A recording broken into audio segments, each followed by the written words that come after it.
Pagi ini, suasana kantor terasa aneh. Semua bingung karena masih pagi, tapi para dewan direksi pemegang saham sudah datang ke kantor. Tak terkecuali Bara. Ia sudah datang lebih dulu dan masuk ke ruang meeting. Karina sebenarnya ingin bertanya, tapi jawaban Bara kemarin sudah cukup membuatnya untuk menunggu dan bersabar.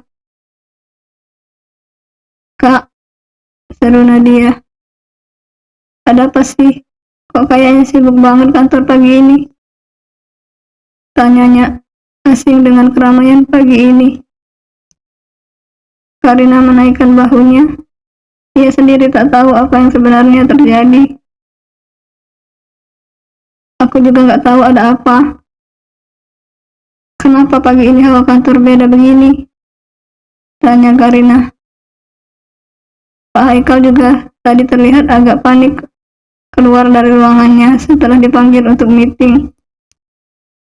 Ia nampaknya juga tak tahu apa agenda meeting diadakan kali ini.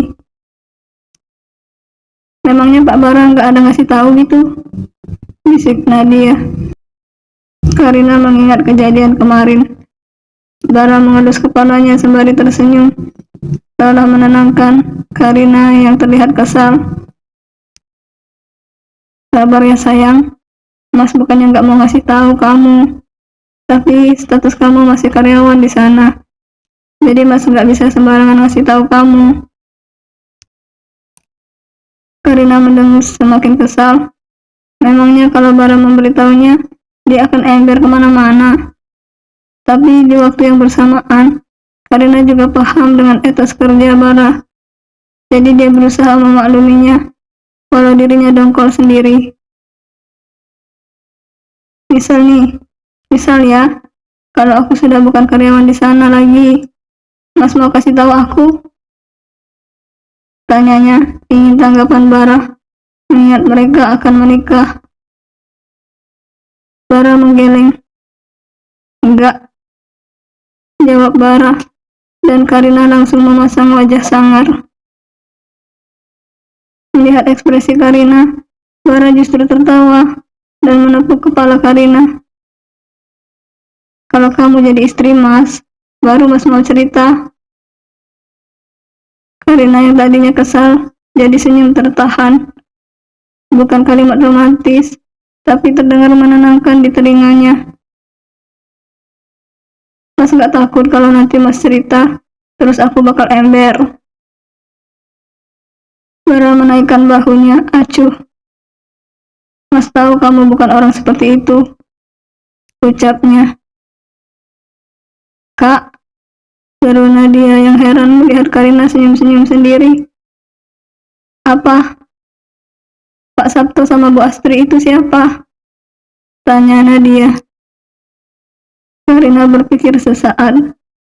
Kenapa Nadia menanyakan dua orang yang jarang berhubungan dengan mereka itu? Kenapa nanyain mereka? Nadia mengangkat handphonenya. "Ini di grup, coba kakak baca." Karina mengambil handphonenya yang tergeletak di atas meja. Banyak pesan masuk dari grup dan chat pribadi. Rata-rata chat pribadi menanyakan apa yang terjadi. Mungkin mereka pikir Karina mengetahui sesuatu, mengingat status Karina yang adalah sekretaris direktur. Karina membuka grup perlambiannya. Pak Barago. Astaga, apa lagi ini?" ucap Karina saat melihat nama grup yang sudah entah keberapa kalinya diganti dengan nama yang aneh-aneh. Bahkan di biodata grup yang biasanya bertuliskan "tiada hari tanpa bergosip", sekarang berganti menjadi "hidup Pak Bara menuju PT yang lebih maju". Sudah macam panitia kampanye calon legislatif saja. "Farhan, mohon infonya. Ada apa ini? Kenapa masih pagi kantor udah rusuh?" "Marta, para pemegang saham ngumpul guys." "Oji, serius? Perasaan belum 2 minggu lalu deh mereka meeting. Udah pada mau meeting lagi?" Tumben, biasanya cuma 2 kali setahun. Karina membaca pesan tersebut mulai dari yang paling awal, pesan terkirim pagi ini.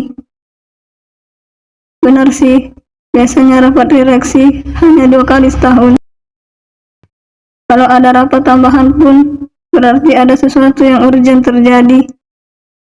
Contoh kasus Bara sebelumnya. Kalau Karina tak paham apa segawat itu gosip Bara, sampai bisa mempengaruhi perusahaan. Cynthia, wow, ada berita apa nih guys? Bagi-bagi dong.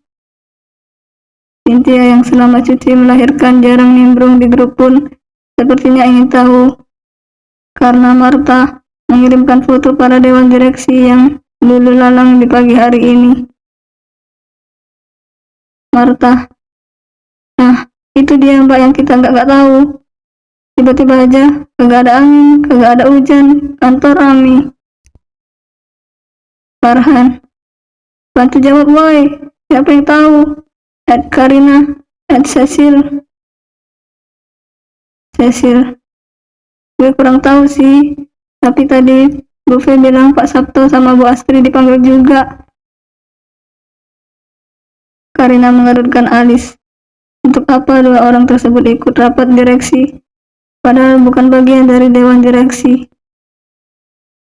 Farhan, Mbak Anggun ikut juga tuh.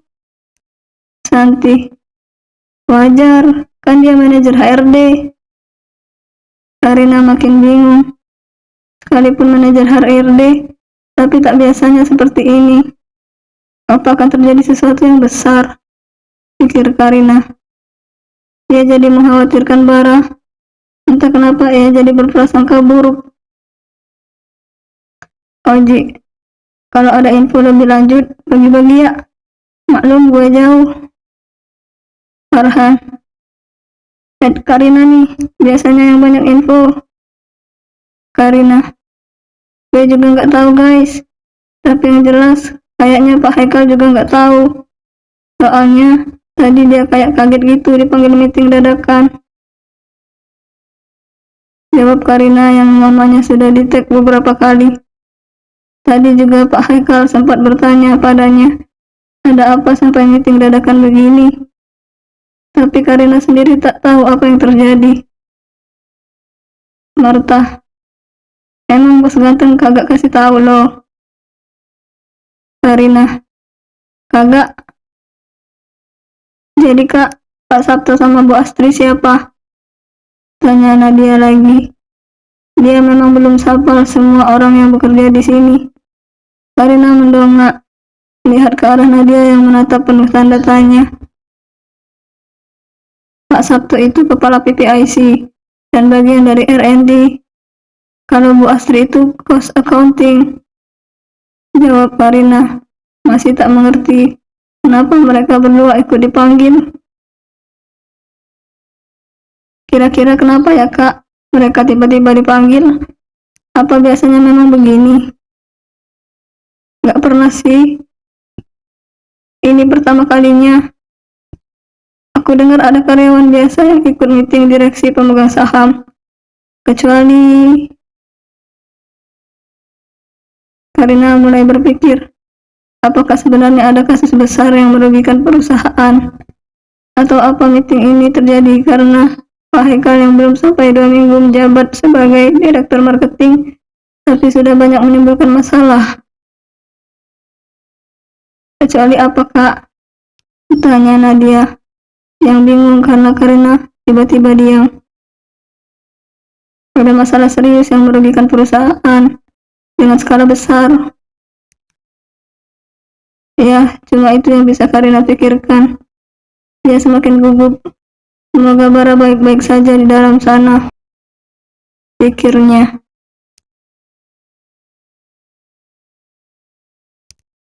Sudah jam makan siang, tapi rapat direksi pemegang saham belum juga selesai. Tadi OB membawa banyak kantong makanan. Sepertinya mereka akan melanjutkan meeting walau sedang jam makan siang. Karina sedang menunggu lift. Nadia sudah lebih dulu pergi ke kantin. sedangkan Karina sengaja menunggu Bara. Tapi pria itu tak kunjung muncul. Jadi Karina turun ke kantin sebelum jam istirahat selesai. Saat pintu lift terbuka, nampak Bara berada di dalamnya. Melihat Karina, pria itu tersenyum. Karina masuk ke dalam lift. Tumben Bara memakai lift karyawan. Biasanya ia akan memakai lift khusus direksi. Karina masuk ke dalam lift. "Gimana meetingnya?" tanya Karina. Ia benar-benar kepo saat ini. "Belum selesai. Mungkin sampai sore. Bisa jadi juga sampai malam." Kening Karina berkerut. Ada apa sebenarnya? Karina tak mengerti dengan semua kehebohan ini. "Mas nggak dipecat kan?" tanya Karina. Dia tahu Bara sangat mencintai pekerjaannya ini.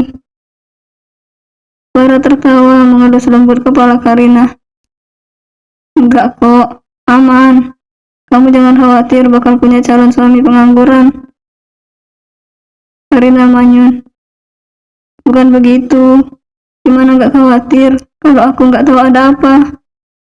Tahu nggak semuanya pada kepo ada apa? Sampai meeting dadakan begini." "Nggak ada yang perlu dikhawatirkan. Semuanya baik-baik saja. Kalau habis ini akan ada banyak pergantian." "Pergantian?" Ting! Pintu lift terbuka dan Bara langsung keluar. Ia hendak sholat, jadi berhenti di lantai 2, tempat musola berada. "Nanti kalau sudah selesai semua, Mas kasih tahu." Dan Bara berlalu pergi diiringi hembusan nafas lelah Karina. Mau bagaimana lagi? Walau kepo, dia harus menahan diri. Karina sampai di kantin. Suasananya nampak agak tegang dan banyak yang bergosip di sana-sini, mencoba menebak ada apa sebenarnya yang terjadi. "Menurut gue sih bakal ada yang dipecat," ucap Cecil. Karina duduk di kursi yang sudah Nadia siapkan. Sudah ada nasi pesanan Karina di mejanya. "Siapa ya kira-kira? Masa Pak Bara sih?" Marta tampak kesal dan tak terima jika Bara lah yang akan dipecat. "Gue rasa enggak sih. Kayaknya Pak Sabto sama Bu Astri." "Kata siapa sih?" tanya Farhan, mencoba lebih mencari tahu, mengingat Cecil sedang dilatih menjadi sekretaris Bu Vera, direktur keuangan. Jadi ia lebih sering mengintili bos mereka yang itu. "Gue nggak sengaja dengar pas gue ngantar berkas ke ruang meeting." "Suasana di dalam gimana?" "Agak tegang sih, apalagi muka Pak Haikal, pucat pasi." "Kenapa ya kira-kira?" Mereka menoleh ke arah Karina yang sejak tadi ikut mendengarkan, sembari memakan makanannya. "Apa?" tanya Karina, karena semua mata tertuju padanya. "Lo yakin gak tahu apa gitu, Kar?" Karina berdecak. "Kagak." Ia kesal, karena sepertinya teman-temannya itu tidak mempercayainya. "Masa?" ucap Farhan lagi, mencoba mengorek informasi. "Ah, coba saja ada Tommy. Pasti mereka tidak akan sesulit ini mendapat berita. Mengingat selain biangnya gosip, Tommy juga bekerja di bagian HRD. Jadi jelas lebih cepat mendapat informasi." "Gak tahu gue. Pak Bara gak kasih tahu apa-apa." Mereka masih menatap curiga dan tak percaya, membuat Karina kesal sendiri ditatap terus begitu. "Astaga, gue lempar pakai sendok nih ya kalian," ancam Karina mengangkat sendok di tangannya. "Pakai ayam goreng lu aja, Kar. Kayaknya enak," ucap Marta, dan malah menjadi gelak tawa. Karina ikut tertawa, tetapi mengingat sikap santai Bara dan apa yang Cecil katakan, sepertinya semua dalam kendali pria itu. Jadi biasakan Karina tenang saat ini. Bersambung.